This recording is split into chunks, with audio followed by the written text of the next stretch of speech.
Conseguiu, tá gravando, ó. Agora a gente não tá escutando a sua voz, Samara. Eu tô ouvindo, um pouquinho mais distante, mas tô. Eu não tô ouvindo nada. Meu microfone tá normal aqui. Ah, tá voltando ao normal, então. Tá aberto. Tá, não, agora tá legal. Tá ok? Aham. Tá, então vamos começando, né? Alexandre, só para eu saber, você conversou alguma coisa, chegou a conversar alguma coisa com o Luciano? Vocês falaram um pouco ou nada? Muito pouco, muito pouco. A gente conversou por WhatsApp, me parece que ele encontrou a Associação Livre em algum post do Facebook, Na deu uma verdade, olhada e já entrou em contato comigo, mas foi uma conversa curta. Tá, não, na verdade fui eu que encontrei e indiquei para ele entrar em contato com você para a gente começar a conversa, por isso que eu tô te perguntando, né? Então a gente pode partir do zero, né? Assim,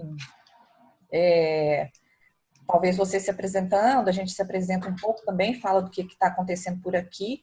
Não sei se você entendeu também, assim, né? O que é que rola por aqui ou não, nada, assim. Do lado de... Eu até entendi, mas o que não ficou muito claro para mim, e me parece que era um dos assuntos que ele estava tentando abordar, era o fato de que vocês ainda não são uma organização corporativa, nem com CNPJ, nem nada disso. Vocês ainda estão ensaiando possibilidades, mas ainda não tem nenhuma configuração corporativa, certo? O que acontece, a gente está trabalhando, tem uns 2 anos e pouco, a Ponte. Tem uma pessoa junto com a gente que é a Danai, e quando a gente precisa, a gente usa o CNPJ dela. Ela tem um MEI, né? Mas a gente não configurou uma sociedade limitada, digamos assim. E a gente está caminhando agora para alguma coisa nesse sentido, né? Mas, assim, o trabalho, ele já acontece tem mais de 2 anos, né? E agora, com a possibilidade do empreendimento em rede, né, com esse tipo de funcionamento, a gente está tentando encontrar a melhor forma de fazer isso, né? Então, a gente está num processo aí. Então, ótimo. Quando eu vi, quando eu encontrei vocês, eu também não consegui me aprofundar muito, assim, de pesquisar, né, e ver o que vocês fazem, mas eu achei que era uma coisa, assim, que tem muito a ver com que a gente está em busca, um pouquinho da forma como a gente já faz, provavelmente. Então, foi essa vontade, né, que deu de aproximação aí de vocês e saber o que está acontecendo, o que vocês estão fazendo e tal. Perfeito. Chegaram em boa hora. Eu vou contar um pouquinho, tá? Eu sou publicitário já há 16 anos e a minha área de atuação é planejamento estratégico. É mais ou menos o cara que traça a estratégia para a comunicação, só que eu sou especializado em tudo que não seja mídia. Então, eu não tenho mídia convencional no portfólio. Então, eu trabalho muito com promoção, evento, ativações, incentivo e bastante internet. O que aconteceu depois de muito tempo, onde eu até tentei mudar de área, eu fui para gastronomia, fiquei 2 anos e meio trabalhando na cozinha, adorei a experiência, só que eu não consegui ganhar dinheiro, e aí chegou uma hora que eu cansei de ficar duro e voltei para a agência. Mas eu aprendi bastante coisa também na gastronomia, e uma delas foram as matérias mais voltadas para administração e gestão de pessoas, que ao contrário do resto da turma que estava mais preocupado em aprender a fazer risoto, eu gostei muito do lance que eles estavam tentando passar para a gente ali na universidade, que era a importância de empreender na área de gastronomia. É muito difícil fazer alguma coisa que dá certo, né?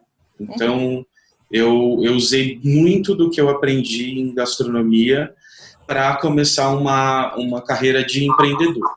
Então, eu comecei a montar planos de negócio. E aí, nesse período de retorno para agências, né, eu comecei a montar planos de negócio e foram 5 até hoje. E um deles é a Associação Livre. Então, a Associação Livre começa com o meu desejo de empreender. no meio de várias atividades, esse plano de negócio chamou mais minha atenção, eu me identifiquei mais com ele, e aí eu apostei todas as minhas fichas nele.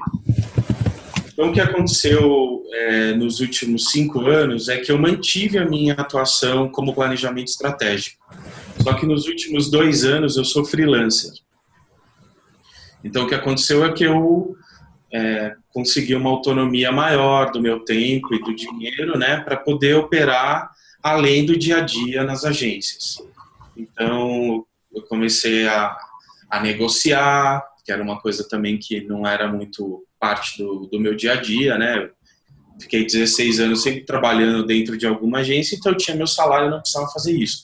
Como freelancer, eu aprendi a me vender, a negociar, a, enfim, fechar parcerias, né? Porque às vezes você pega um trabalho que você não consegue fazer sozinho, você precisa ir atrás de outros profissionais. Então, esse período freelancer também me ajudou muito.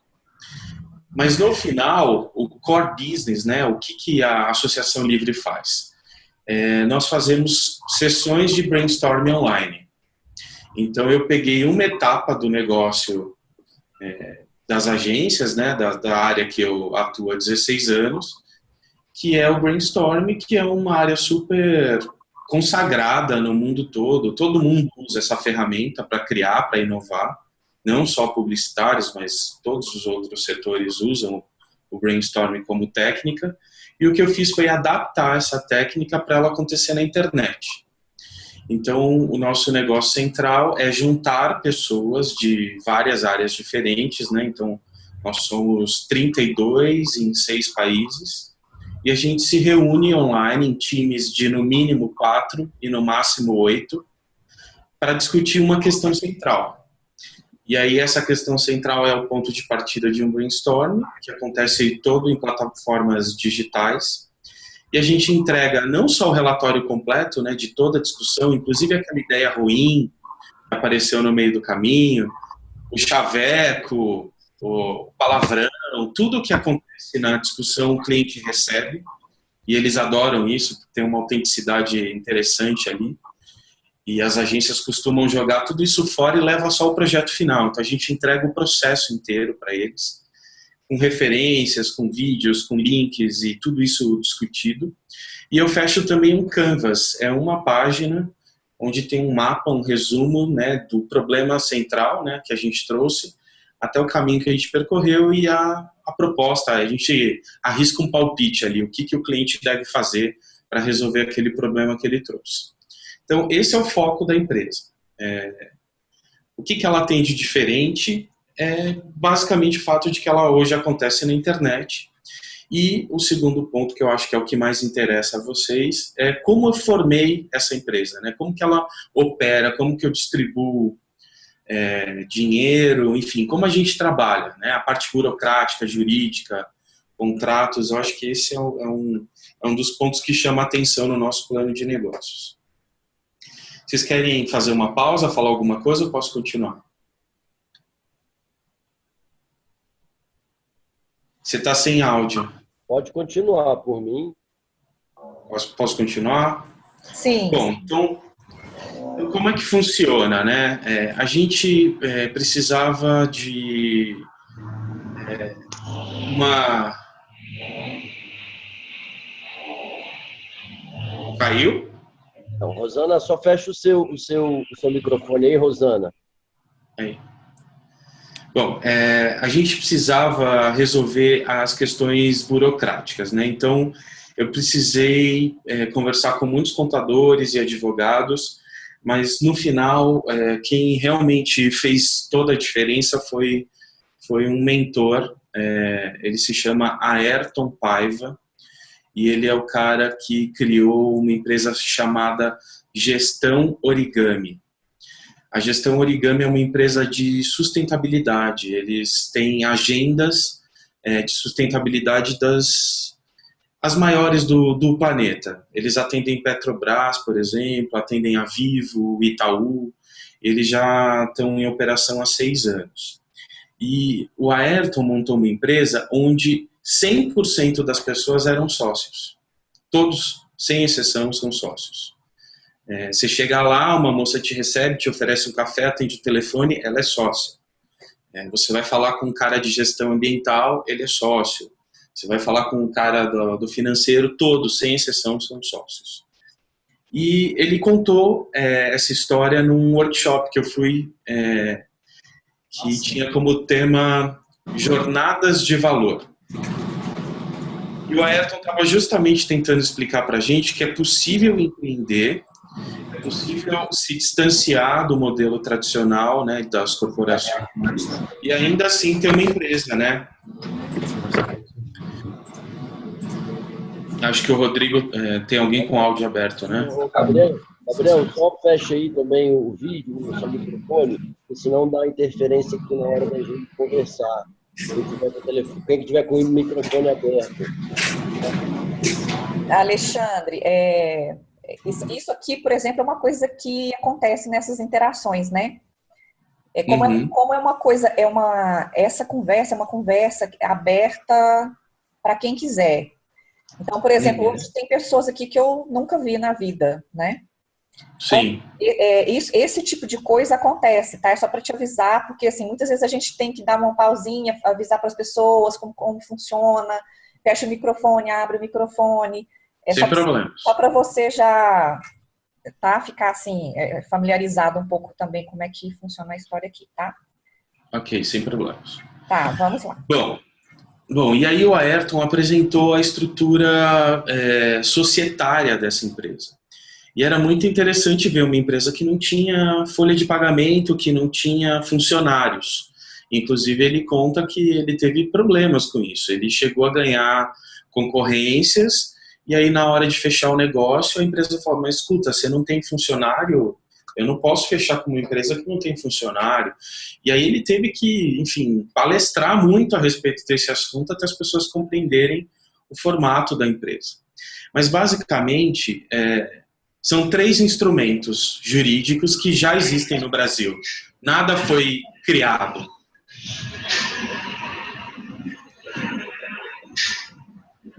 Está chegando alguém também com o áudio aberto, né?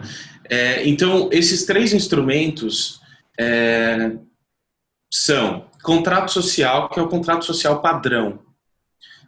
Esse que todas as empresas têm.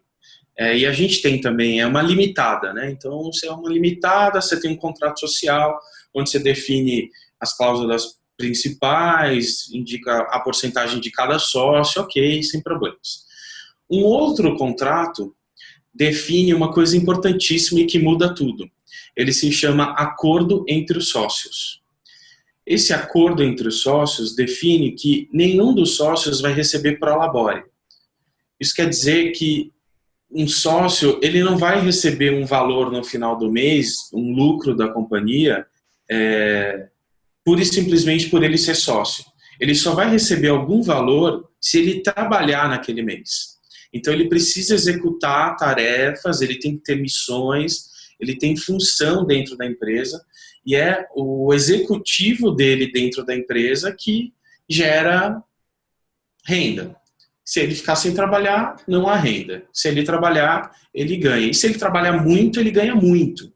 E isso é bastante interessante, porque dependendo do ritmo que a pessoa está, e isso é um conflito tradicional nas empresas, um sócio trabalhando muito, outro sócio nem tanto, e aí começa a gerar conflito, porque, puxa, eu estou trabalhando pra caramba, eu estou sem final de semana, sem feriado, e você está na praia o tempo todo. Então, definir que ganha-se o que é trabalhado já resolve grande parte dos conflitos, né? Então, recapitulando, né, um contrato social e um acordo entre os sócios, que define que a sua parte no contrato social não significa prolabore no final do mês. E aí o terceiro contrato, e aí nessa parte eu me diferencio bastante do Ayrton, mas também foi muito com base no que ele ensinou pra gente, é um terceiro contrato que se chama Sociedade em Conta de Participação. O que é esse contrato? Ele é muito comum na construção civil. Eu não sei se vocês já ouviram falar. Mas é um contrato que define que as pessoas vão se reunir em torno de um projeto. Olá, quem está chegando agora, bem-vindo. Obrigada. Por favor, pode fechar o microfone, por favor, para a gente não ficar com interferências? Aí, se você precisar falar, você abre. Aqui no cantinho esquerdo, ok? Obrigado. Bom, continuando. Esse contrato ele é muito comum na construção civil. Então, imaginando que eu sou engenheiro, o Rodrigo é arquiteto e a gente contrata a Lucila, que vai ser a empreiteira, por exemplo. Juntamos nós três e definimos que a gente vai derrubar um prédio e fazer uma praça. O arquiteto foi lá, fez o projeto, o engenheiro precisa estudar o solo e tudo mais, condições para construção disso, e o empreiteiro vai trazer a mão de obra e executar a obra em si.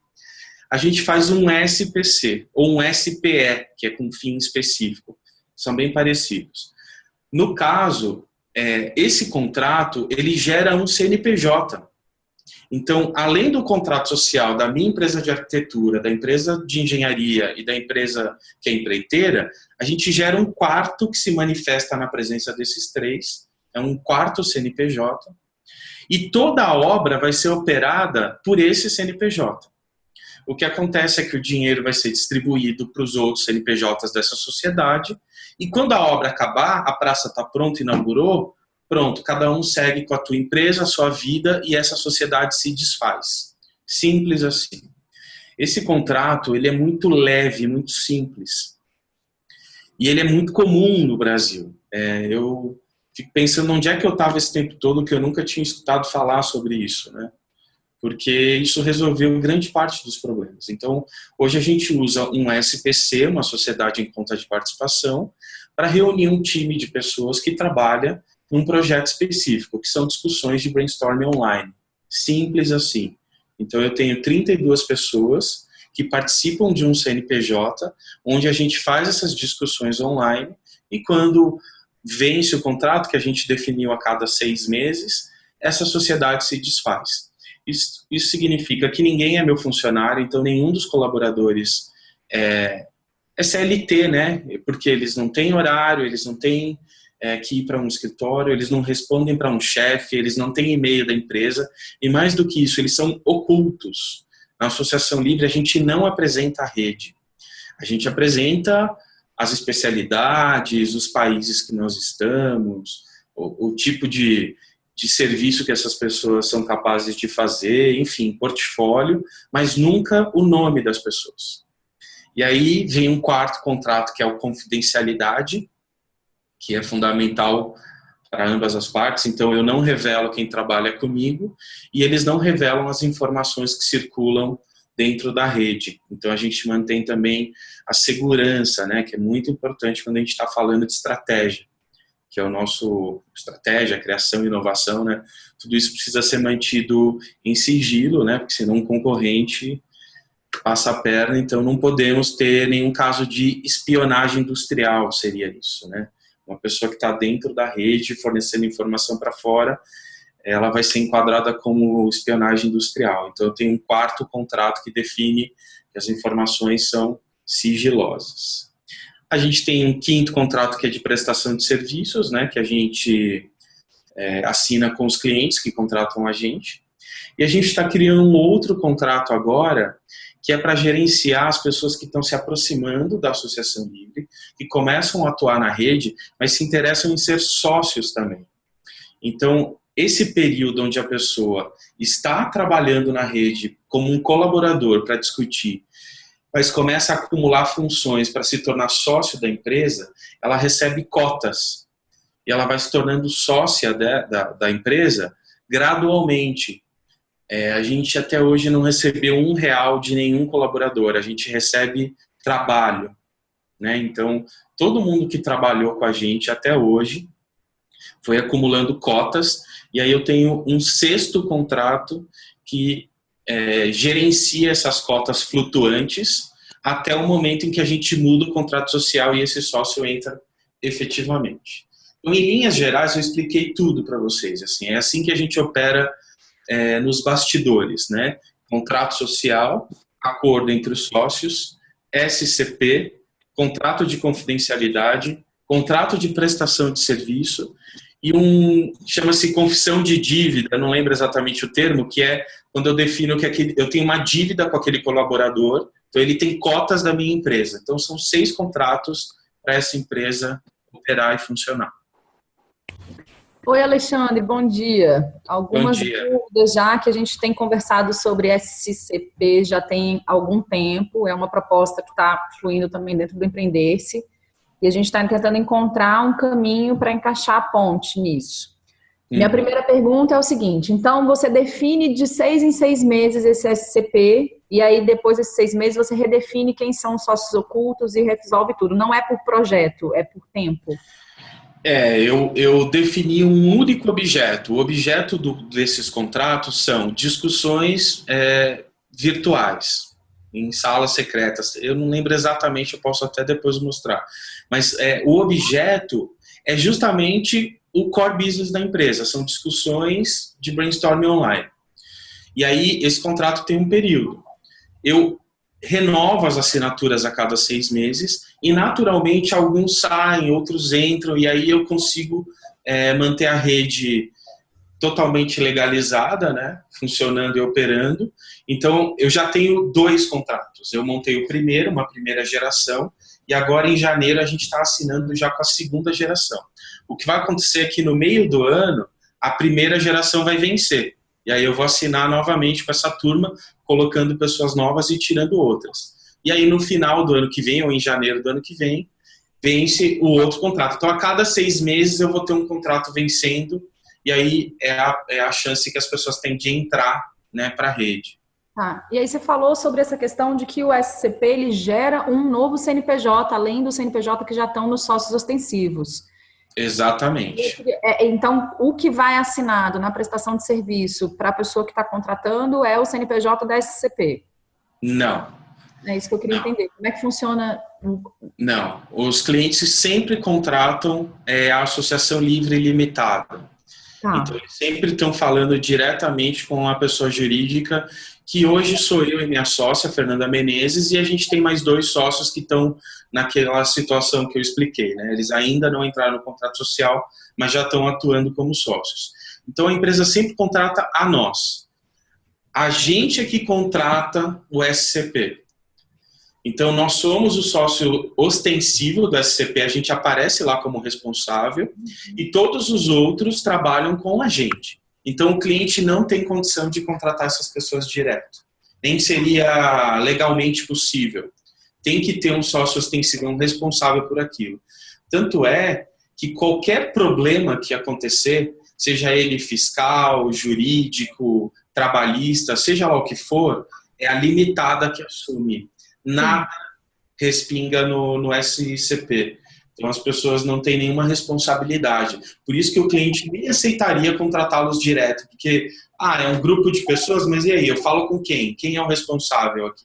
Então, nós somos os responsáveis na limitada e o SCP trabalha livremente, levemente, né? De um jeito muito simples. Praticamente, o contrato só define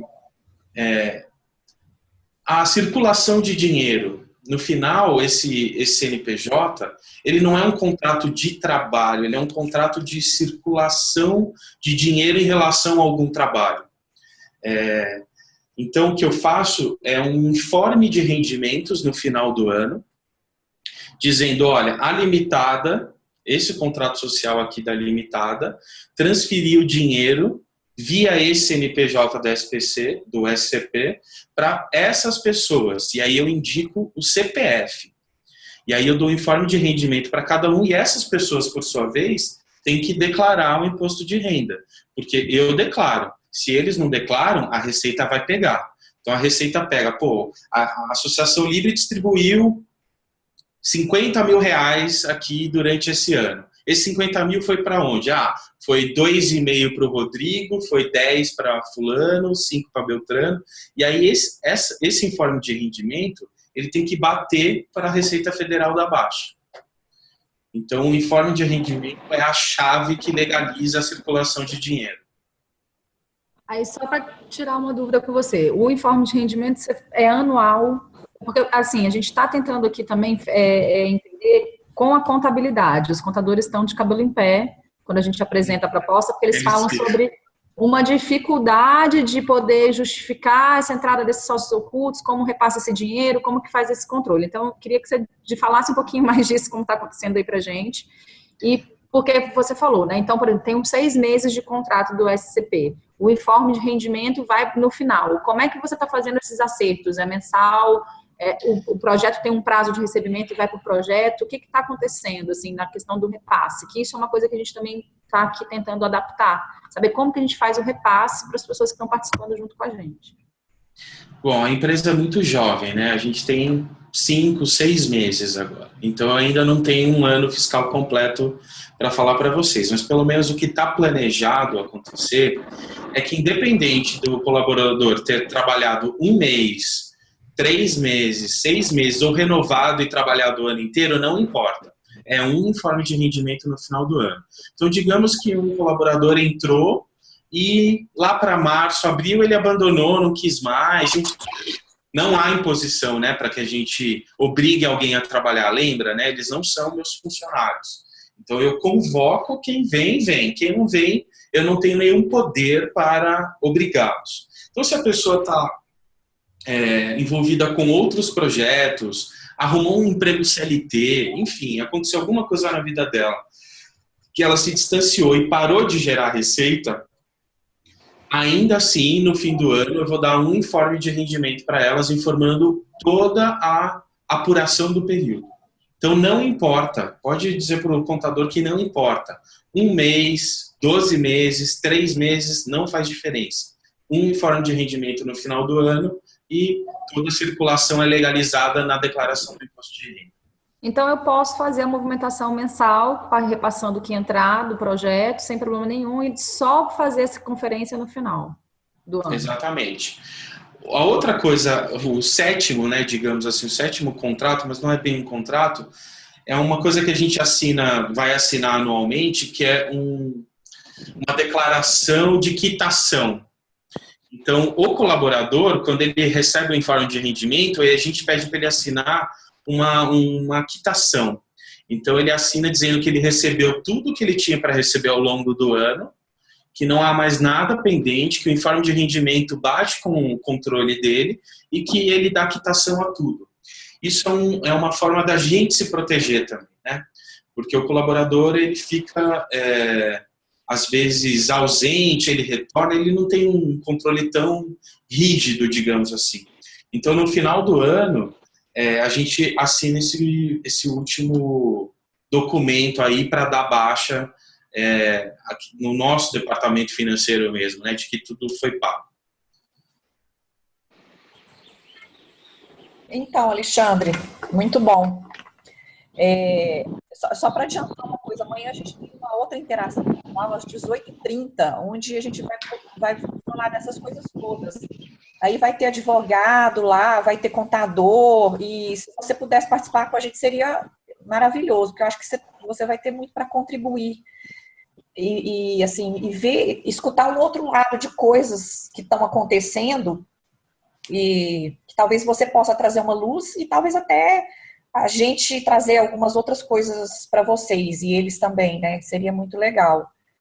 Claro, seria ótimo. Eu vou ver até se eu consigo falar com a minha sócia, que é o financeiro da empresa, né? Seria muito bom, muito bom. Porque eu sou o cara louco da empresa, eu não sou o financeiro. Que bom. Tem que ter um louco, né? Pelo menos. Alexandre, me diga porque a gente só tem louco até agora. A gente não tem o financeiro.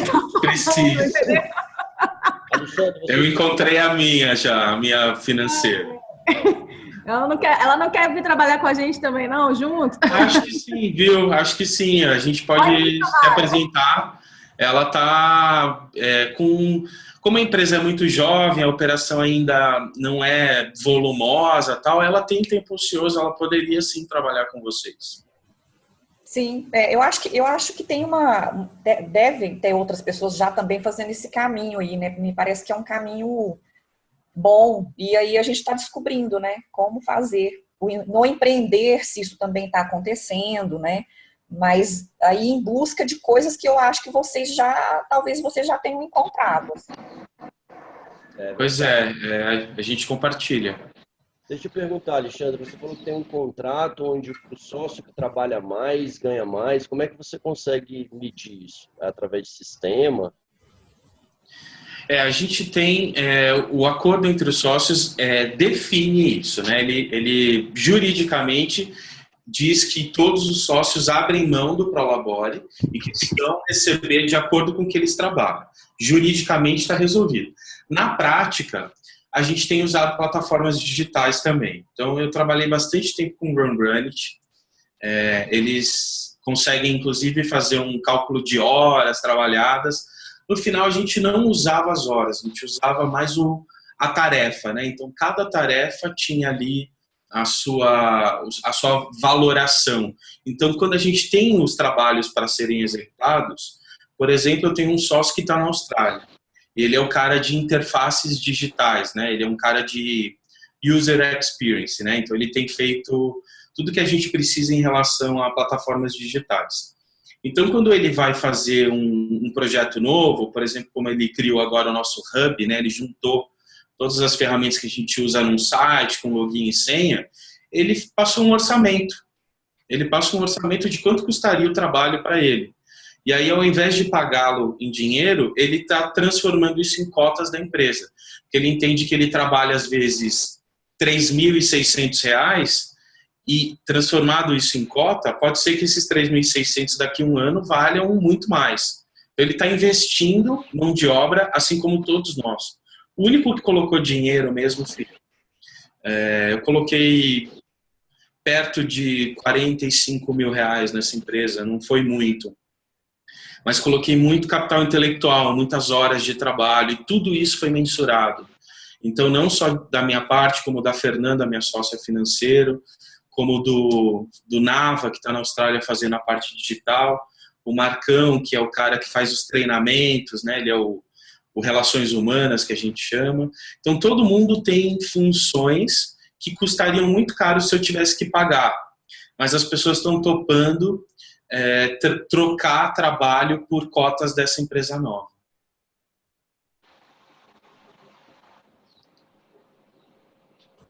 Né? Muito bom, muito bom. Eu estou escutando coisas que eu estou gostando muito, viu, Alexandre? Legal isso aí, Alexandre, porque a gente realmente não tem uma clareada, assim, eu acho, viu? Vocês não querem escutar a parte ruim? Claro, a gente escuta tudo. Bora. É só uma. Então, você não está aqui. Alexandre, tudo bem? É o Luciano Bueno. Tudo jóia. Tudo jóia. Muito obrigado pelo convite, Luciano. É prazer ter você aqui. Muito obrigado. Desculpa o atraso, mas nós estamos aqui juntos, né? Isso que importa. E uma dúvida que surgiu em relação à tua experiência. Existe algum case, sucesso, fracasso, que você pode compartilhar conosco? É justamente isso que você falou agora, né? Dar esse outro lado para a gente poder ter uma linha histórica mais completa, né? Dentro de uma realidade que você já experienciou. E eu tenho uma curiosidade também muito grande, Alexandre, que é a seguinte: como é que você faz? Porque assim, né, sendo projeto e essas coisas muito você tem prazos de entrega, né? Eu tenho essa dúvida aqui também, porque a gente abre em rede, vem quem sente, e muitas vezes a gente tem um prazo para cumprir, e assim, né? Na rede, teoricamente, você tem que ficar aguardando a pessoa se identificar com aquele chamado e a coisa acontecer. Como é que vocês fazem isso aí também? Se você puder incluir aí o que você vai falar para a gente agora, vai ser legal. Então, a gente tem dois personagens completamente diferentes, né, na Associação Livre. Um é o colaborador. O colaborador assina um SCP, que é esse contrato simples, leve, com quase nenhuma obrigação, porque ele nem precisa trabalhar se ele não quiser, né? Então ele fica ali dentro da rede, né? Assinou a confidencialidade, ele fica ali vendo os trabalhos aparecer. Se ele quiser trabalhar, ele trabalha, se ele não quiser, ele não trabalha. Então isso é muito simples de resolver. O que acontece hoje é que eu pago R$300 por participação numa discussão. Então, eu tenho no mínimo 4 pessoas e no máximo 8. Independente da contribuição de cada um deles recebe R$300 pela participação. Aí eu falo assim, poxa, mas aí não é justo, porque a minha ideia foi incrível e a dele não era boa. Em brainstorming não existe isso, né? No brainstorming, a ideia ruim ela é escada para uma ideia boa. E a discussão, ela é o produto da associação livre. Então, a gente entrega o que o coletivo é capaz de fazer, e não uma pessoa. Mas digamos que ainda assim tem aquela pessoa que não vai muito bem. O que acontece é que é muito orgânico, né? Então, se eu sou o gestor do projeto e eu chamo o Luciano uma vez, o Luciano desempenha mais ou menos, não segue lá muito bem o nosso método e tal. Eu dou uma chance para ele, dou um coaching, converso, tento resolver. Na segunda vez, de novo, ele pisa na bola, não cumpre o prazo e não faz o que tem que fazer. Na terceira vez, eu não chamo mais ele. O gestor ele é soberano, ele monta o time dentre aqueles que se candidataram. Então, o que acontece é que eu tenho uma rede muito empenhada, porque está todo mundo ali se observando, e os melhores, naturalmente, são sempre convocados, porque eles mandam muito bem para o gestor, é um prazer entregar um trabalho incrível. Então, eu quero os melhores. Quando eu coloco uma convocação, que eu preciso de 4 pessoas, aparecem 12, 13 pessoas querendo trabalhar naquele projeto, eu olho para as 13 e falo, putz, esse cara é incrível, esse é ótimo, esse daqui não, então não. Esse daqui sim, e aí eu fecho o time com os mais incríveis. Aí as pessoas vão falar assim, poxa, mas aí vai ter panelinha. Vai. Eu vou trabalhar com quem eu gosto, com quem funciona, com quem é bacana comigo. Então isso é uma vantagem, na verdade, não um problema.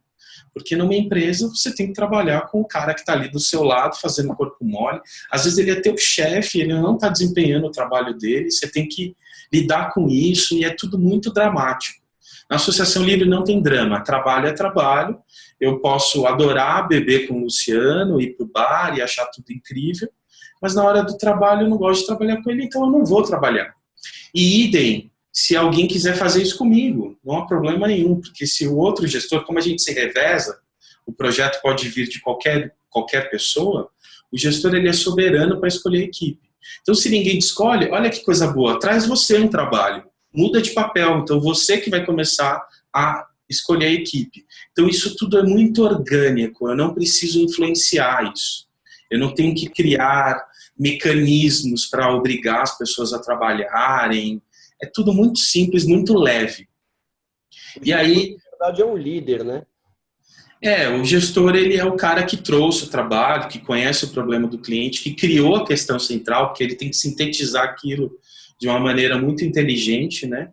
E trazer a provocação para as pessoas. E aí, dependendo de quem vem, ele escolhe, né? Monta um time ali o mais multidisciplinar possível, ou às vezes o mais específico possível. Enfim, depende do que ele está querendo. E aí, isso não há problema. O problema acontece do outro lado, desse lado de cá do balcão. Quando a gente montou a Associação Livre, né, quando eu apresentei esse projeto para 35 pessoas, vocês devem imaginar que eu falei com muito entusiasmo, muita paixão do projeto, e aí todo mundo ficou muito feliz, né, e nossa, que coisa incrível, então todo mundo veio muito rapidamente para fazer parte. E aí eu disse que todos poderiam ser sócios, né, eu segui exatamente o exemplo do meu mentor, né, que foi o Ayrton Paiva, e disse, olha, todos podem ser sócios. O que aconteceu aqui, 14 levantaram a mão e falaram, eu quero.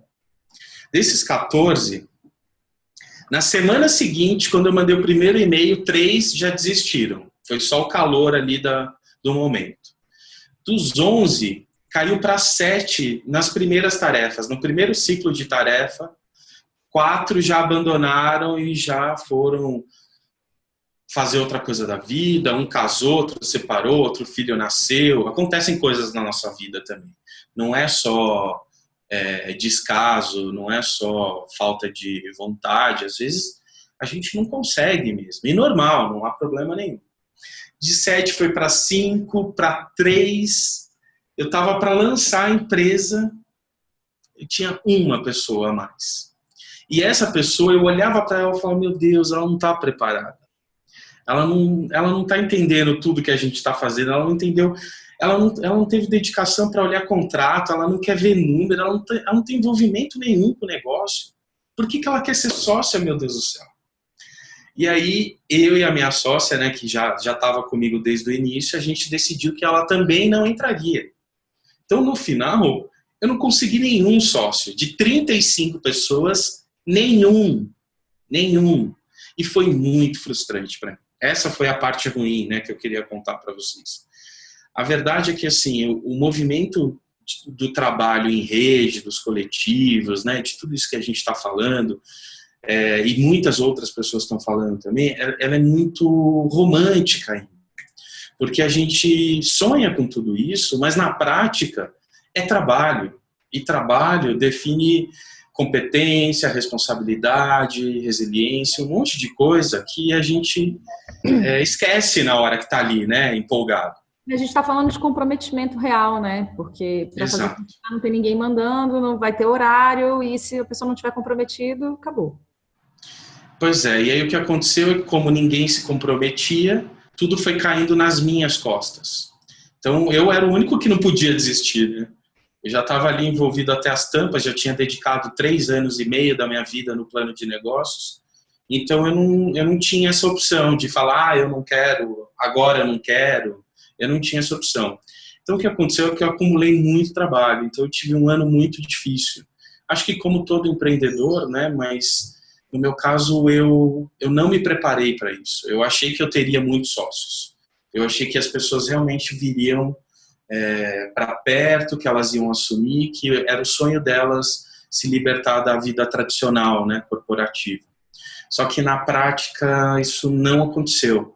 Eu percebi que as pessoas reclamam bastante da vida corporativa, mas quando elas têm a chance de mudar, falta muita coisa. Falta coragem, falta conhecimento, falta competência mesmo. Às vezes a pessoa quer, ela tenta, mas ela não consegue. Então falta muita coisa. É um abismo, né, entre você ser funcionário de uma empresa e você ser dono de uma empresa. Tem um abismo. E as pessoas não conseguem entender que tem que pegar um impulso muito forte para você pular para o outro lado. Então você cai no meio ali. Aí você fica numa situação péssima, porque você nem tem salário e a vida confortável que você tinha antes, e você também não tem a liberdade, enfim, tudo aquilo que você sonhou. E aí vem um mar de frustração, né? Você começa a colocar a culpa no mundo, na economia, no Brasil. Enfim, a culpa é de todo mundo, menos sua. E aí, assim, o que aconteceu, né? Qual que é o aprendizado, né? Vamos virar a página, né, desse episódio que durou pelo menos 1 ano e 1 mês. O que eu aprendi com tudo isso, né? Primeiro que eu tenho que tomar muito cuidado com o meu discurso, né, a respeito da associação livre ou da experiência com a associação livre. Porque as pessoas tendem a fantasiar mais até do que eu falo. Então, eu preciso trazer a pessoa... Por isso que eu falei, vocês não querem ouvir a parte ruim, né? Porque a questão burocrática resolveu grande parte do problema que eu tinha na mão. Mas tinha uma parte ali que não há contrato que resolva, né? O contrato ele é só um pedaço de papel que tem que definir o real comprometimento de uma pessoa, né? A pessoa assina ali dizendo, ok, eu vou fazer parte disso. Mas ela assinar, às vezes, não significa. Muda muito, tá? Entendam que contrato realmente muda o clima. O astral das pessoas é diferente depois do contrato assinado. Fica muito melhor. Fica mais maduro, mais profissional. As pessoas tendem a respeitar um pouco mais o pedaço de papel, porque elas sabem que, se eu assinei, acabou, eu estou concordando com tudo isso daqui. Mas ainda assim, não é só o pedaço de papel. E aí eu assumi totalmente a minha incapacidade de gerir pessoas. Foi muito difícil para mim assumir isso, porque eu recebia tantos elogios a respeito do projeto que para mim era difícil assumir que eu era ruim em alguma coisa. Mas eu sou muito ruim em gestão de pessoas. É uma etapa que eu pulei na minha vida profissional. Eu nunca quis ser diretor. Eu fui por 3 anos e meio, mas eu não me identificava com aquilo. Eu nunca gostei de ser o cara que fica ali intermediando a vontade dos donos, né? Porque nunca é a sua vontade, né? Você tem que fazer o que alguém mandou e às vezes prejudicando pessoas que você nem quer fazer isso. Então, eu tive uma certa aversão à função de gestão de pessoas, porque eu tive poucos chefes que eu admirei de verdade. Eu acho que eu tive uns 3 chefes que eu realmente gostei. Todos os outros eu não gostei, eu não queria ser um chefe. Então, eu fugi. Só que na hora que eu fui empreender, isso veio. E aí eu não estava pronto, eu não sabia lidar com isso. Então, o que eu fiz foi assumir a minha incapacidade e eu coloquei um sócio que é maravilhoso nisso, que é o Marco. Ele, inclusive, tem vários skills de professor. A esposa dele também é uma excelente professora na USP.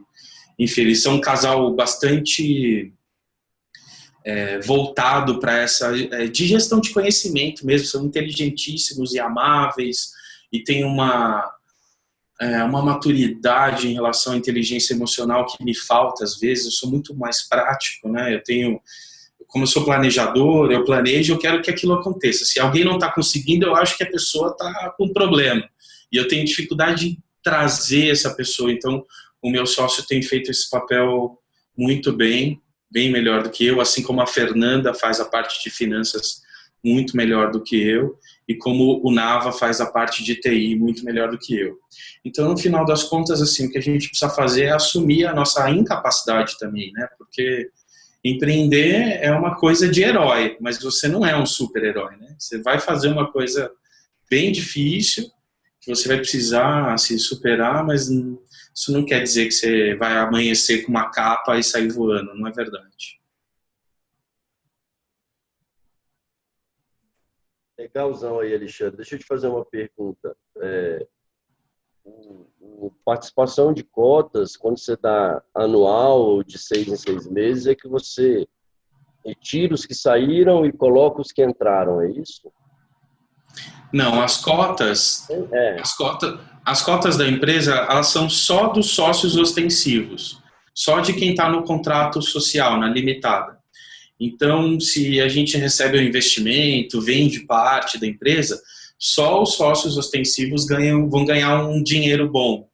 Os colaboradores continuam no trabalho de participar da sessão e ganhar um valor por isso. As cotas não são distribuídas para quem é SCP. Então não precisa registrar isso, não precisa registrar só os ostensivos, não precisa registrar. Então, você sabe que a gente passou por um período dramático, porque como eu tenho pessoas em vários lugares do mundo, eu tive que pegar assinatura, documentação, tudo. E você acredita que na hora que eu levei na Receita Federal não precisava? A gente tomou um susto positivo, né? Porque a gente fez um trabalhão para conseguir a assinatura de todo mundo. E no final a Receita Federal olhou ali, checou só o número de documentação, RG, CPF, viu que estava todo mundo assinado ali e deu o CNPJ para a gente. Então, eu acho que no final, a Receita também entende que o sócio ostensivo, né, que é a limitada, é o responsável por aquilo. Como ela nem vai chegar a processar nenhuma das pessoas ali, que elas nem têm condição de fazer alguma coisa que o ostensivo não tenha concordado, então eles nem pediram autenticação de assinaturas, eles não ficaram com os documentos, eles só deram uma analisada e entregaram o CNPJ para a gente. Foi bem mais simples do que eu imaginava. Isso é uma boa notícia que você está dando. Mas e sobre isso aí, Rodrigo, sobre isso aí a Alice já falou. No Empreender-se, eles também não fizeram isso, né? Realmente não há essa necessidade. Isso eu não sabia. Sim. Vai tudo no rabo do sócio ostensivo, gente. Sim, tudo cai nele. Então, isso aí, o Oswaldo sempre falou sobre isso, desde o início, a Alice também, né? Então, pelo menos esse aspecto, ele é bastante claro já pra gente, né? Agora, esse ponto aí, Alexandre, que você falou sobre a não distribuição, né, do lucro entre os outros sócios, né, os ocultos, isso não acontece, né? Não acontece. Sócios ocultos recebem pelo trabalho que realizaram e só, não há nenhum tipo de responsabilidade ou direitos que vá além disso. Porque esse é um outro ponto que a gente começou a falar sobre ele aqui também, né? Caso a gente quisesse distribuir lucros de uma outra forma depois com esses sócios, né? Assim, qual seria uma via? Então, também é um ponto aí que a gente começa a falar sobre ele. Eu acho que o que vocês podem fazer é manter a grande parte das pessoas no SCP mesmo e distribuir lucros. Pode até ser considerando alguma participação societária, entre aspas, mas não colocar todo mundo no contrato social, porque o contrato social ele é sério. Não, mas eu não estou falando no contrato social, não. É dividir, por exemplo, o sócio ostensivo, depois se ele quiser dividir com os sócios ocultos algum lucro. Samara, o que eu estou entendendo, que foi uma informação que o Alexandre trouxe, que a gente vai precisar ver com a Alice e com o povo na terça-feira, porque o objeto do contrato do SCP dele é exatamente a interação virtual dos brainstorms, e é só isso. Sim, então, a gente vai ter que achar uma forma de escrever dentro do SCP da ponte o que vai ser distribuído, qual é o objeto. Porque aí a gente vai conseguir esse viés aí e também amarrar quando que vai ser distribuído, que não obrigatoriamente vai todo mundo receber. É isso que a gente vai precisar começar a ver. Eu faço mensalmente. Sim. Conversando um pouco, eu estava conversando um pouco com o Dax esse final de semana, e é isso. A gente tem que fazer isso por projeto, né? Por alguma coisa que a gente vai empreender e distribuir isso daí. Agora, eu não sei se para a gente também seria num formato de 6 meses. Esse é um outro ponto, né, para a gente pensar. Alexandre, eu não sei até se você conseguiria, né, com a experiência que você está tendo, porque assim, hoje a gente está abrindo muitas coisas, mas o que a gente tem feito aqui, principalmente, é produção de evento, e tem a venda dos livros. E as pessoas estão entrando agora, interagindo com a gente, levando os eventos para outras cidades, que é possível, produzindo a parte gráfica, ajudando na parte da administração, agenda, essa é a ideia, né? A gente está abrindo para as pessoas entrarem e ficarem participando dessa forma. E aí a gente não está sabendo muito bem como fazer essa distribuição, como essas pessoas entrariam, e aí esse que é o ponto que a gente está tentando encontrar. Então, a tua experiência vai trazendo, porque assim, vai abrir ainda para mais coisa agora, né? Para outros serviços, para outros acontecimentos, que você tem um objeto. Eu entendo que isso que a gente faz são mais de um objeto entraria como dentro do contrato, é tentar amarrar isso de uma forma que seja uma coisa só. Quando você está falando de interação com muitas frentes, a outra possibilidade super tradicional seria PJ, né? PJ com PJ, né? Então, o cara é produtor de eventos, ele dá uma nota fiscal de produção de eventos, você junta isso para não bitributar, né? Você junta todas as notas de todo mundo que trabalhou e faz só um trâmite administrativo para receber tudo isso. Quando a pessoa não tem... Oi? O contador que é um amigo nosso que está próximo, o ideal ele acha que é isso. A gente fazer a pessoa ter um MEI, se ela abrir um MEI, e aí a gente contratar PJ. Porque se são várias frentes, né? Porque tem códigos, né, para cada serviço. Não é porque você tem uma empresa que você faz qualquer serviço. Então, você vai contratar um cara de produção, aí você vai contratar um cara que é artista, que vai apresentar, outro cara que vai fazer direção de arte. São 3 objetos. Então, não sei se vocês vão conseguir ter agilidade suficiente para fazer um SCP com todo mundo a tempo de produzir um evento, né? O meu contrato, como eu sempre repito, sempre as mesmas discussões, a validade funciona para mim, né? Porque ao longo do tempo é sempre o mesmo trabalho. Agora, quando cada hora é uma coisa, não sei se vale a pena, sabe? Ficar abrindo um CNPJ novo para cada projeto. Talvez não. Eu creio que não. Muito rapidamente assim, não. Por isso que a gente A gente vai ter que trabalhar com algumas alternativas, né? Eu acho que talvez dê para a gente trabalhar com o SCP num projeto maior, mais longo, alguma coisa assim, né? E para outros dessa outra forma. Talvez, eu estava até aqui escutando o Alexandre e me veio a ideia, Samara, da gente conversar com ele sobre a plataforma também, né? Ah, com certeza, com A certeza. Associação Livre. E aí talvez esse seja um projeto que a gente consiga encaixar logo de primeira na SCP. Depois a gente fala mais um pouquinho em outro momento com você sobre isso, que senão a gente vai desdobrar aqui e vai longe. Mas me veio isso quando você começou a falar da tua equipe, o teu sócio lá de TI, a gente está buscando aí umas soluções e tem um projeto que pode ser uma coisa bacana, que eu acredito que vocês tenham interesse em entrar junto, que a gente está procurando alguém que tope investir na história junto com a gente. Ótimo, vamos falar sim. Inclusive, para vocês também, o convite para participar da Associação Livre ele é aberto a todos. Todo mundo pode entrar no site, clicar lá no Seja Livre, se cadastrar e participar da rede. A gente só tem uma etapa de treinamento antes, né, para explicar como tudo funciona. Então, a gente tem uma sala onde as pessoas participam de projetos pro bono, então eu atendo o Balé de Cegos, em breve vai entrar o Adote um Gatinho, são ONGs, né, que a gente atende pro bono, e a gente faz projetos da própria Associação Livre mesmo. Então a gente discute uma questão nossa para as pessoas entenderem como é que funciona.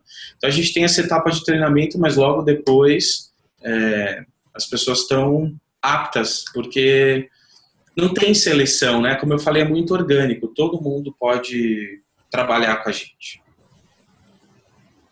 A ideia é expandir globalmente. Eu brinco que eu quero perder o controle. Isso é bom. Bota no chat aí pra gente, Alexandre, o teu... Seja Livre é o nome da sua... Já tá aí, Rodrigo, eu já pus o link aí mais para cima que o Ricardo perguntou, tá?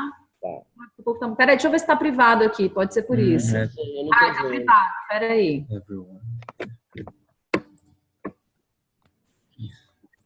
Alexandre, eu até recente estive no seu site, já até me cadastrei lá. E qual é o próximo passo? Isso é automático ou tem um contato de vocês? E outro ponto que eu queria te perguntar, para explorar um pouquinho mais, é o modelo de negócio.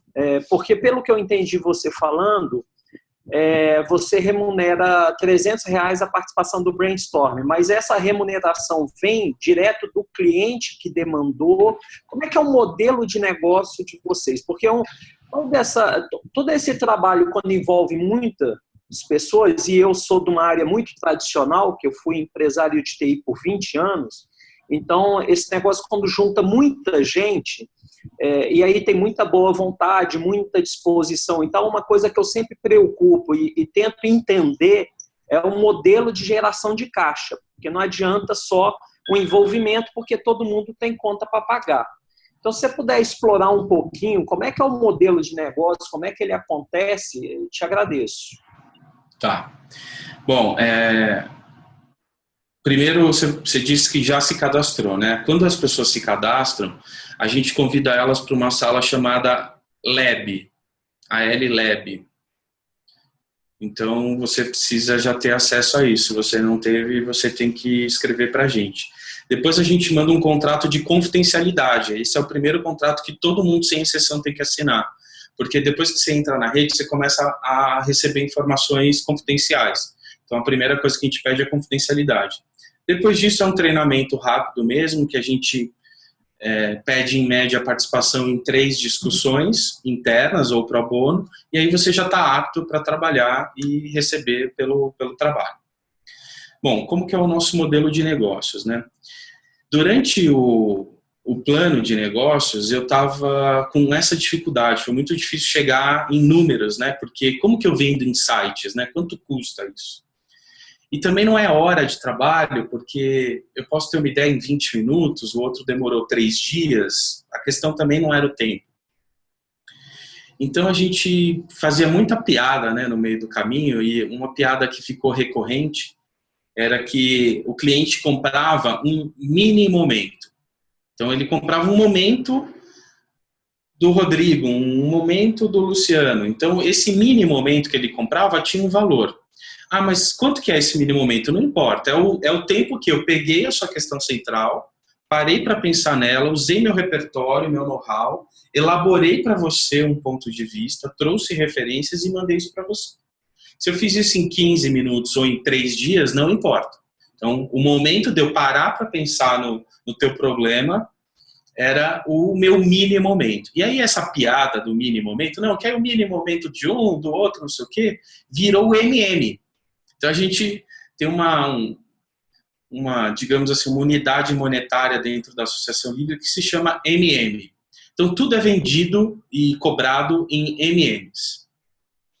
Então um MM, ele custa para o cliente R$600. Então, eu não faço uma discussão com menos do que 4 pessoas, né? Eu preciso de 4. Então, a primeira discussão começa com 4 MMs, ou seja, isso custa para o cliente R$2.400. Com R$2.400, ele terá 4 pessoas reunidas pensando no problema dele. Ele pode fazer isso com 5, 6, 7, no máximo 8. Mais do que 8, a gente já fez testes, não funciona. Chega uma hora que fica difícil de gerenciar, tem pessoas que, enfim, se encostam num canto, outras que sobressaem, então no final, no máximo 8. Então, esse valor do MM, ele está hoje fixado, né, em R$600, e a gente cobra do cliente sempre dessa maneira. Então, isso resolveu aquela minha questão de como é que eu cobraria pelas ideias, né? Do que era gerado. E aí chegou a minha sócia financeira e falou, tá, mas como que essa empresa vai operar? Como que ela vai funcionar? E para mim era muito importante que a gente transferisse o valor de cada colaborador no final de cada projeto. Então, acabou o projeto, o cliente pagou, cada um recebe o seu valor e a gente zera. Eu não queria ficar retendo, lucrando, acumulando em cima das pessoas. Então, meu modelo ele é bem horizontal, digamos assim. Mesmo nós, sócios, a gente não ganha em cima das pessoas.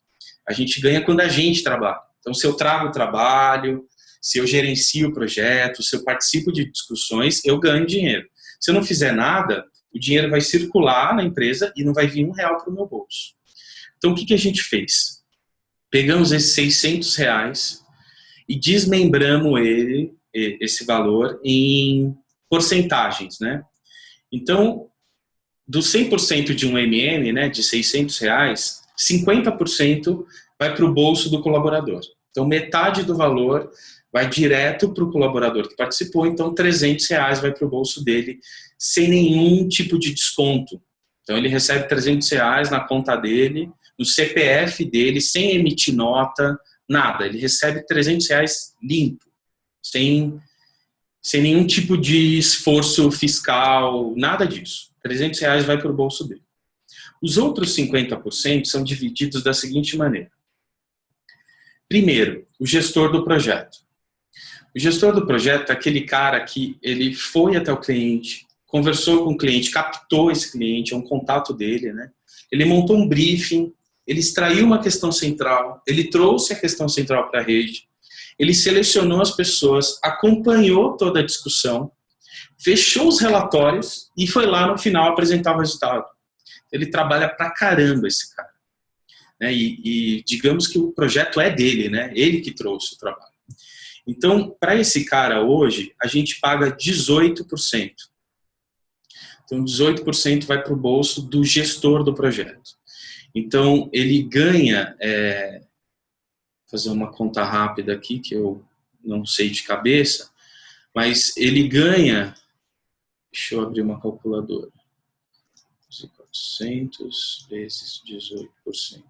Ele ganha R$432 numa discussão de 4 pessoas. Então ele ganha um pouco mais do que todo mundo que participou. E olha que ele teve todo esse trabalho, né? Então ele geriu, realmente ele era o responsável, ele que colocou a cara no cliente, né? Então, ele leva 18%, R$432. 5% vai para a minha sócia administrativa financeira. Então, a minha sócia ela não tem salário também. Ela é dona da empresa, ela tem lá a participação dela, Mas como que ela ganha dinheiro? Ela ganha 5% de tudo que acontece na associação livre. Porque ela emite a nota, faz o contrato, transfere dinheiro, fala com o contador, paga o imposto. Então, ela tem uma infraestrutura financeira. Para você receber R$300 na sua conta limpa, a Fernanda tem que trabalhar bastante, né? Ela tem que resolver toda a parte burocrática. Então, 5% hoje vai para o bolso da Fernanda. 7,75, é um número meio quebrado, é uma retenção da associação livre, sim. Aí você fala, tá aí o seu lucro. Não, não tá. Esse dinheiro, ele é um fundo reserva. Esse fundo reserva, ele está sendo acumulado especificamente para a construção da nossa plataforma digital. Porque hoje eu uso 5 plataformas diferentes, eu tenho um site que integra, mas é muito mais ou menos, a gente faz muita coisa na unha, no Excel, eu não tenho um sistema pronto. Eu preciso de $635 mil australianos para construir a nossa plataforma. É R$1 milhão. Eu precisaria de um investidor. Você fala, nossa, mas tudo isso? Sim, porque a gente quer ter uma plataforma em várias línguas, operando no mundo inteiro, circulando dinheiro em todas as moedas. Então, o cara que trabalhar na Austrália, ele vai transferir o dinheiro para a conta dele direto pelo sistema. Então, tem transação financeira. É uma plataforma bem complexa, parruda. Então, eu venho acumulando 7 ponto alguma coisa de todos os projetos que rolam para a gente montar esse fundo reserva com o objetivo de construir a nossa plataforma. Mas a gente sabe que a gente não vai conseguir acumulando só, né? É muito dinheiro, precisaria de muito dinheiro. Então, a gente tem uma frente que busca investidores. Enquanto isso, a gente vai lá montando o nosso fundo reserva, que eventualmente é usado para alguma coisa ou outra. Então, puxa, vamos precisar de um contrato novo do advogado.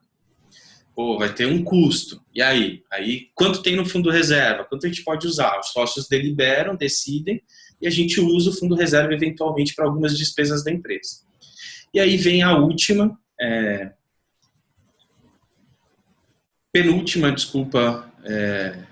retenção, que são 3% para o idealizador daquela sala de trabalho. Por que a gente colocou essa figura? Porque a gente tem hoje, em média, 30 pessoas. Tem 32 pessoas hoje, mas tem 30 pessoas numa sala de discussão.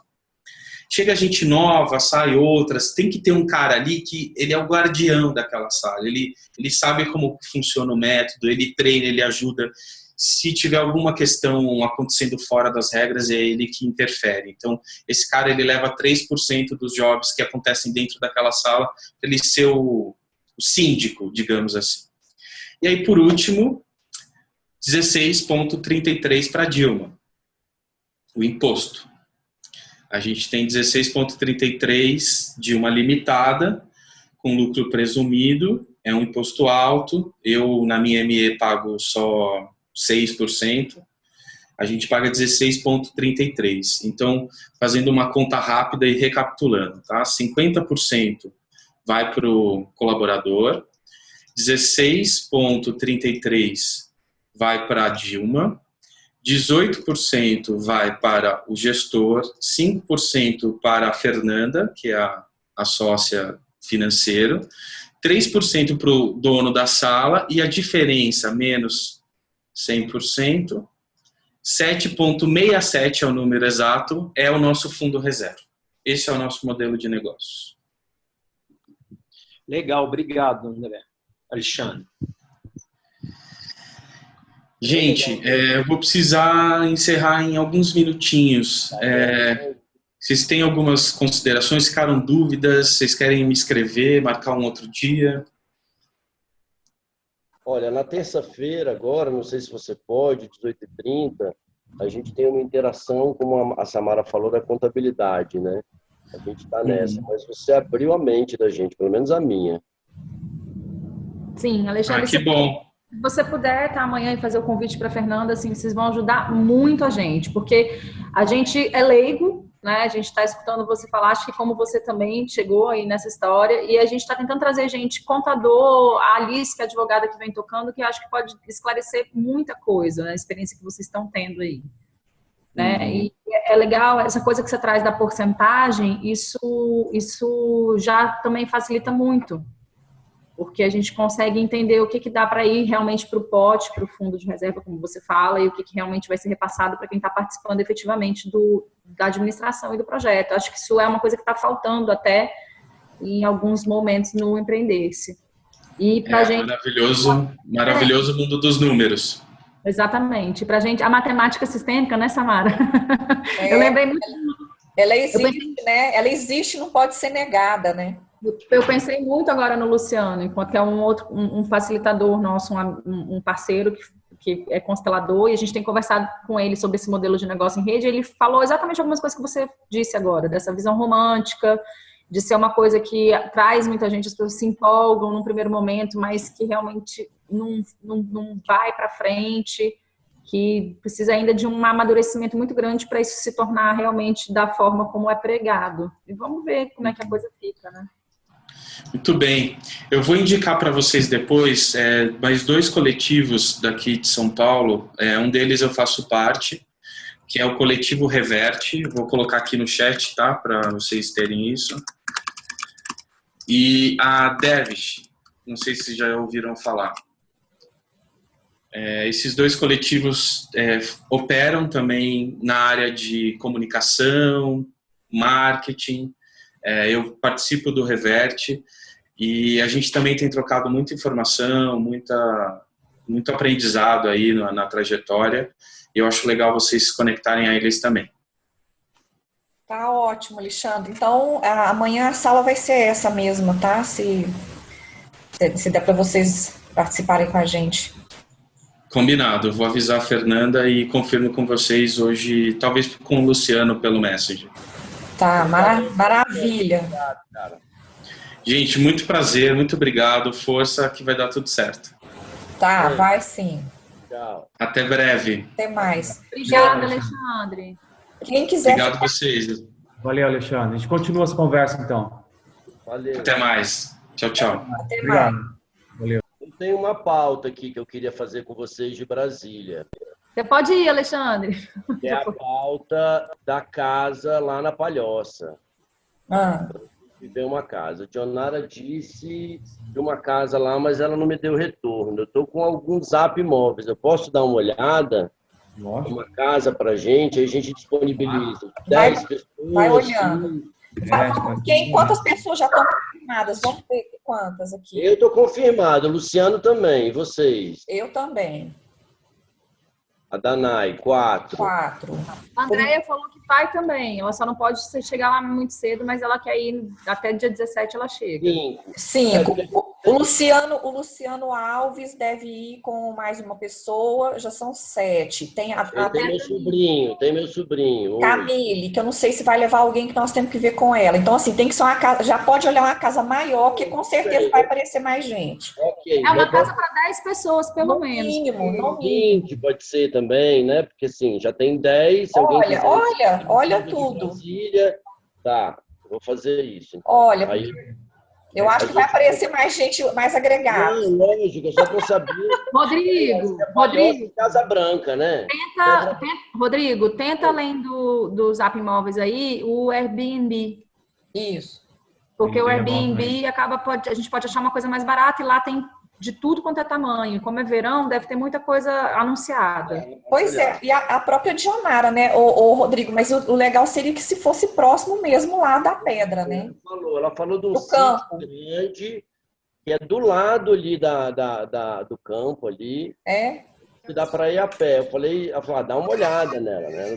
Mas eu vou olhar aqui também para ter uma ideia de preço e de coisa. Os caras já fizeram várias zoeiras aqui, ó. Como é? Isso, Rodrigo.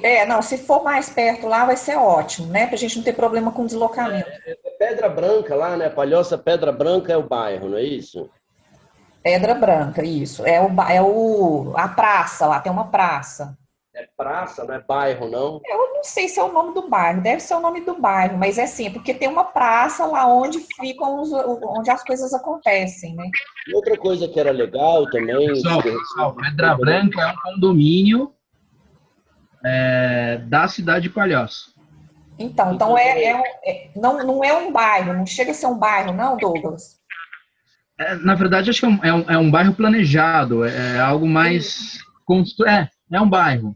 É tipo um Jardim Mangueiral aqui. É porque eles fizeram o projeto lá, pelo que eu estava lendo, que é um bairro planejado. Mas É um bairro.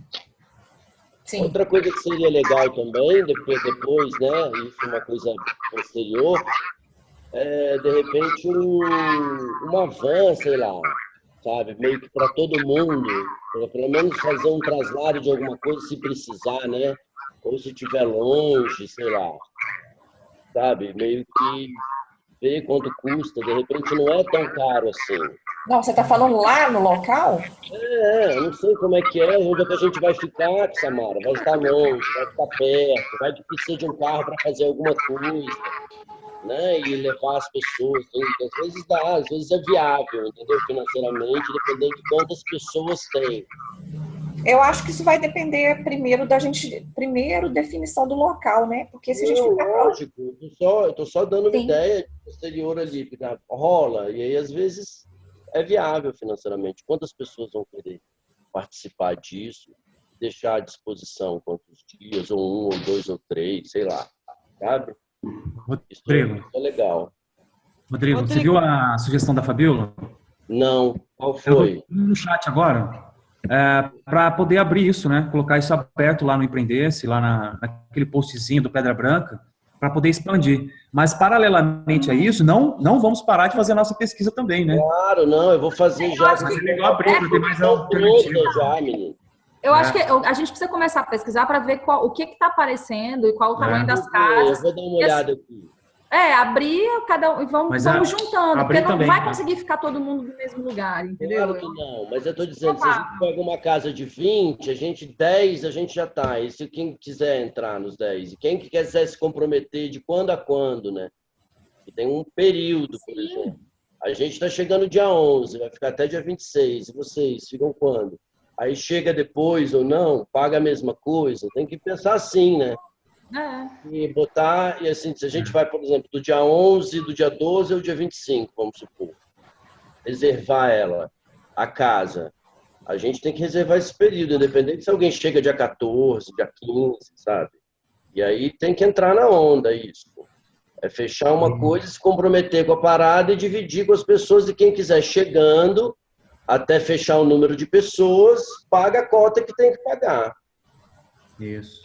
Sim. Uma sugestão que eu dou é assim, na moradia, né, na hospedagem, dividir pela quantidade de tempo mesmo que vai reservar, independente do dia que a pessoa chegue.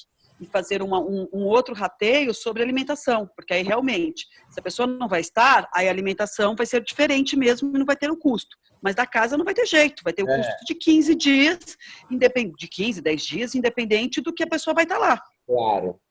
É igual. Eu não vi que você falou que a minha internet está muito ruim. Você viu que eu estou caindo e voltando todo o tempo, por isso que eu estava até sem câmera. Acho que agora estabilizou. Você falou alguma coisa de alimentação, Rodrigo, que eu não ouvi? Eu falei. Não, foi o Luciano que perguntou aqui. Eu falei. Até a gente conversou numa outra interação anterior, a gente tinha comentado sobre isso. Até reduziu o valor, tinha colocado 30 por refeição, ia dar em torno de 60 a 70 reais por dia. Conversando com você, Fabiola, como você já conhece o local, já foi para lá, sim. Aí você percebeu que o valor é menos, né? Um valor menor, e eu reduzi de 70, coloquei para 50 reais por dia a alimentação. Aí tem alternativa para reduzir esse custo e fazer uma compra coletiva e a gente ir comendo e cozinhando na medida do possível, fazer alguma coisa e deixar pronta ali, e que não for possível, come na rua mesmo, né? Então fazer esses dois tipos de alimentação, ou dentro da casa e o fora, né? Ou então todo mundo junto, né? Ou todo mundo junto, sem dúvida. Tem uma coisa que eu conversei com a Di, e quando eu coloquei lá na enquete, lá das coisas, das necessidades para a jornada, eu coloquei que a Di conversou com alguns comércios lá, que os comércios estão disponíveis a abrir e fazer alguma coisa colaborativa. Então, por exemplo, um dia um comércio faria colaborativo, então a gente entraria na cozinha do comércio para poder cozinhar, ou eles iriam cozinhar de uma forma diferente para nós, de quem é da rede. Então, tem essa possibilidade e vai levantar os comércios que estão a fim de entrar nessa colaboração. E um segundo momento é que na Opens tem uma cozinha lá. E aí também eu até me coloquei a cozinhar um dia lá, de também a gente fazer uma agenda de cada um cozinhar um dia. Então, na segunda-feira eu cozinho, na terça-feira o Luciano, na quarta. Então, cada dia um cozinha e fica bem bacana também, né? Não pesa para ninguém. Lógico. E dilui o custo e são essas ideias. Você também, fazer uma escala, né? Muito boa também. Põe uma agenda aberta de quem tem de cozinhar. Aí eu vou lá e coloco o dia que eu estou a fim de cozinhar, porque talvez o outro dia não vai cozinhar, porque eu vou participar de uma interação, de uma atividade ali, de uma dinâmica, e eu não quero perder aquilo, então não vou cozinhar, ou eu vou tocar uma. Enfim, vou fazendo de acordo com a minha agenda. Mas aí todo mundo se compõe ali. Diz o que vai fazer e o que vai cozinhar também. Do mesmo jeito que tem agenda de dinâmicas, eu acho que tem uma agenda de estrutura para a gente estar ali, né? E que é da mesma forma, colaborativa. Muito boa. Muito bem. A gente podia tocar isso, né, Fabiola? Eu não sei como é que tá dentro do site da organização, se tem já essa coisa estruturada, né? Tipo, agenda para cozinha, agenda para equipe de apoio, agenda... Sabia? Eu acho que assim, ela falou lá com o comércio, aí eu acho que o comércio fica disponível lá na hora, quando a gente for falar com eles, não é isso, Fabiola? Não, eu tô falando de outra coisa, Rodrigo. Tô falando dessa coisa que a Fabiola... É uma coisa que pode ser prévia do... Não, acho que tem que ter essa agenda também de estrutura, de agenda de cozinha, né? E uma outra coisa é a agenda dos comércios também, porque eu acho que pode ter as duas opções. Ou seja, e essa opção da agenda da cozinha, as pessoas têm que se colocar também, ao chegar lá na Pedra Branca, aonde elas vão almoçar, né? Então, tipo, eu vou almoçar aqui na Opens, ou seja, eu vou fazer esse almoço aqui, e já ter um valor de quanto que isso vai custar. Porque acho que a gente pode fazer isso. A alimentação aqui custa R$15, um exemplo. Que aí a gente já sabe que vai ter 10 pessoas e tudo mais, já sabe mais ou menos o custo que isso leva e boa. É porque, na verdade, tem algumas coisas que precisam ser pré-programadas pelo menos um dia antes, né? A gente tinha que abrir a agenda, mas quem tem intenção de almoçar amanhã aqui, e aí vai ter fulano cozinhando. E aí a pessoa se candidata. Porque como é que a gente vai organizar? Tipo, aí tem 5, o almoço fez contou para 5 e aí aparece 15. Mas olha só, eu acho assim, se a Dionara já está falando com os comerciantes, a gente vai chegar antes lá. Quando a gente chegar, a gente prepara isso, né? Pode ser também, sem dúvida. Pode chegar lá e conversar com as pessoas, ajudar a Dionara nessa questão, já conversar lá com as pessoas. Eu achava que era interessante, quanto mais comércio a gente envolver, eu acho que fica mais bacana, né? E fora que tem um cardápio super variado, né? E aí, de repente, essa cozinha pode ser para a gente à noite, ou vice-versa, ou a gente cozinha pelo dia e à noite vai para o comércio, ou cada dia uma história. Porque eu acho as duas histórias uma curtição. Eu acho para mim é uma mega curtição cozinhar para as pessoas. Para mim não é uma obrigação, não é um fardo. Para mim é um divertimento. Oi, Fabiola. Fabiola, Rodrigo, enfim. Alimentação coletiva, eu estava fazendo aqui uma simulação. Assim, é lógico que eu estou olhando aqui a realidade de Brasília, numa família de 5 pessoas, que é o meu caso, né? Então, dá um torno de gasto de 1.500, eu dividi por 30 e dividi pelo número de dias que nós vamos ficar lá. Então, deu R$750 dividido por 10 pessoas, vai dar R$75 para 15 dias. Porque no nosso caso, eu e o Rodrigo, nós vamos chegar lá dia 11 e voltar dia 25. Então, serão 15 dias de alimentação. Se for fazer uma compra coletiva para esses 15 dias, daria em torno de R$75 para 10 pessoas. Aí faria esse movimento colaborativo da cozinha, ela ser uma cozinha para servir a coletividade, né? Fazendo essas divisões, essa escala de alimentação coletiva. E, paralelamente a isso, tem essa questão do desconto no mercado, né? A gente ir para o mercado, restaurantes, né? Eu estou falando assim, ir para o mercado que vende alimentos, né? Restaurante, barzinhos e outros que tenham um relacionamento, uma parceria conosco, que vai ajudar bastante, né? Ter esse barateamento, esse desconto para essa jornada lá. E tem uma outra coisa, né, Luciano? Você está colocando aí o pessoal aqui da ponte, né? Porque vocês sabem do número dessas pessoas. Quando abrir isso, né? Outras pessoas pode, né, eu querer fazer parte, outras pessoas também fazer e tudo mais, então esse número aumenta, né? Então, é um exercício que a gente começa a fazer, mas a gente ainda não sabe o número que ele vai tomar, né? Por isso que eu falo, vamos fazer ele aberto, porque aí ele toma um outro volume. E a gente sabe que quanto maior, volumoso, fica, mais barateia e tudo mais, e em algum momento, dependendo do tamanho do volume, aí também começa a dar um certo nó, porque aí, tipo, uma pessoa só não dá conta de cozinhar para tanto, né? Aí tem que pensar em 2, né? Fazer duplas ou trios, enfim. Né? Eu já tenho um ajudante, que aqui na tela que está do meu lado, né, Rodrigo? E Fabiola, tem que ver prometo todos os dias, mas ajudo bastante. Mas eu também não vou cozinhar todos os dias, não, Rodrigo. Não. Um dia só eu quero você como ajudante. Eu posso ir trocando os ajudantes também, que eu acho divertido essa história. Pode contar comigo. E aí tem que ver, gente, equipamento, porque se quanto mais gente, é maior, mais panelas, as panelas são maiores, tem tudo isso que tem que ver, né? Então a gente vai ter que trabalhar de acordo com a limitação do lugar onde a gente vai estar também fazendo essa coisa. Eu acho que a gente só vai ver quando a gente chegar lá. Beleza, gente. Então, eu vou arrumar livro aqui com o Luciano. Beijo pra vocês. Tem um evento para botar para andar, tá bom? A Samara tá indo também para o aeroporto, buscar o hominho, tá tudo certo. Estamos aqui na correria. Tudo certo. Então tá. Beijo para todos. Tami, você disponibiliza aí, né, o vídeo? Vai a gravação. Não, tô te escutando. Abre o áudio. Abre o áudio, gata. Abre a porta, por favor. Abre o microfone, Sami. Eu tô dizendo que agora essa parte eu não sei como fazer, tá?